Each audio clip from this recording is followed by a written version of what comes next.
চিত্রকলার এক বিশেষ শাখা আছে যেটা শুধু চোখ দিয়ে দেখা যায় না, ছুঁয়েও অনুভব করা যায়। সেটা হলো টেক্সচার পেইন্টিং।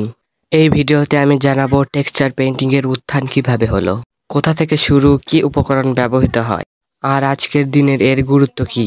আসসালামু আলাইকুম, welcome to our channel. Texture painting এর শুরু বহু প্রাচীন যুগ থেকে। মিশরের সভ্যতায় চিত্রকলার সঙ্গে ব্যবহার করা হতো বালি, খড়, পাথরের গুঁড়ো ইত্যাদি, যাতে একটি ত্রিমাত্রিক অনুভূতি তৈরি হয়। রেনেসাঁ যুগে ইউরোপের শিল্পীরা তাদের চিত্রকলায় প্লাস্টার, গ্লু এবং বিভিন্ন প্রাকৃতিক উপাদান ব্যবহার করে ভিন্ন মাত্রা যোগ করতেন।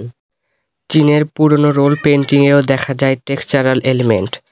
তারা ব্রাশ স্ট্রোকের মধ্য দিয়ে দৃশ্যের গভীরতা ফুটিয়ে তুলতেন।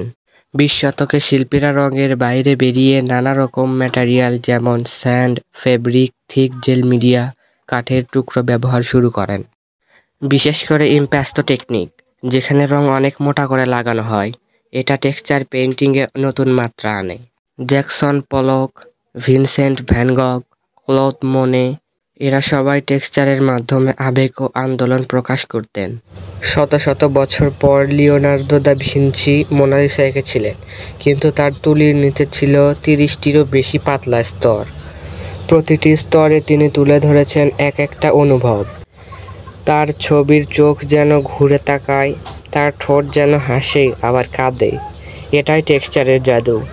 এটা ছবিকে নিখুঁত করে না, বরং জীবন্ত করে তোলে। প্রাচীন মিশরের পিরামিড ও মন্দিরে যে দেয়াল চিত্রগুলো দেখা যায়, সেগুলো শুধু রঙিন চিত্রই নয়, বরং টেক্সচারযুক্ত পেইন্টিং। চুন, বালি ও গাছের রস মিশিয়ে দেয়ালের ওপর একটি আবরণ তৈরি করা হতো। এরপর তৈরি হতো হায়ারোগ্লিফিক্স, দেবদেবীর ছবি আর রাজাদের ইতিহাস, সবই খোদাই করে তোলা হতো। এখানে দেয়াল ছিল একটি ইতিহাসের পাঠশালা, আর পেইন্টিং ছিল সেই ইতিহাসের ভাষা। রোমানরা দেয়ালে ব্যবহার করত ফ্রেস্কো টেকনিক। তারা ভেজা প্লাস্টারে রং দিয়ে দেয়ালে ছবি আঁকত।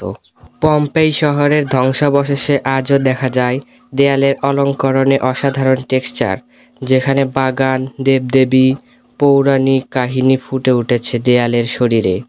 গ্রিকরা ব্যবহার করত মার্বেল, যার মধ্যে রিলিফ কার্ভিং অর্থাৎ পাথরের গায়ে কিছুটা উঁচু নিচু করে ছবি তোলা হতো। এগুলোও ছিল এক ধরনের স্কাল্পচার টেক্সচার। ভারতের অজন্তা, ইলোরা গুহা, মহাবলীপুরম, হাম্পি এসব জায়গার প্রাচীর মন্দিরগুলোতে টেরাকোটা, চুনা, কাঠ ও পাথরের তৈরি টেক্সচার পেইন্টিং দেখা যায়। মুঘল আমলে দেয়ালে জালি কারুকাজ, মিনারকি ও মোজাইক স্টাইলগুলোতেও টেক্সচার ছিল মূল উপাদান। এগুলো শুধু শিল্প ছিল না, বরং শক্তির প্রতীক, আত্মার স্পর্শ। আজকের দিনে টেক্সচার পেইন্টিং শুধু ফাইন আর্টে সীমাবদ্ধ নয়। Interior design, craft, wall art, এমনকি স্কুল প্রজেক্টেও এর ব্যবহার বেড়েছে।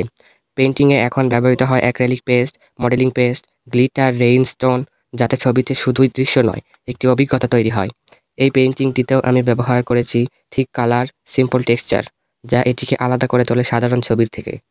টেক্সচার পেইন্টিং হলো এমন এক মাধ্যম যা রঙের সঙ্গে সঙ্গে পৃষ্ঠতলের গঠন দিয়েও অভিব্যক্তি প্রকাশ করে।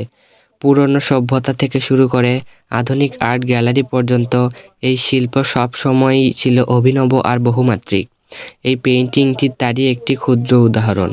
টেক্সচার পেইন্টিং ও অন্যান্য আর্ট সম্পর্কে দেখতে ও জানতে আর্ট বাই পারভেজকে সাবস্ক্রাইব করুন। Thanks for watching.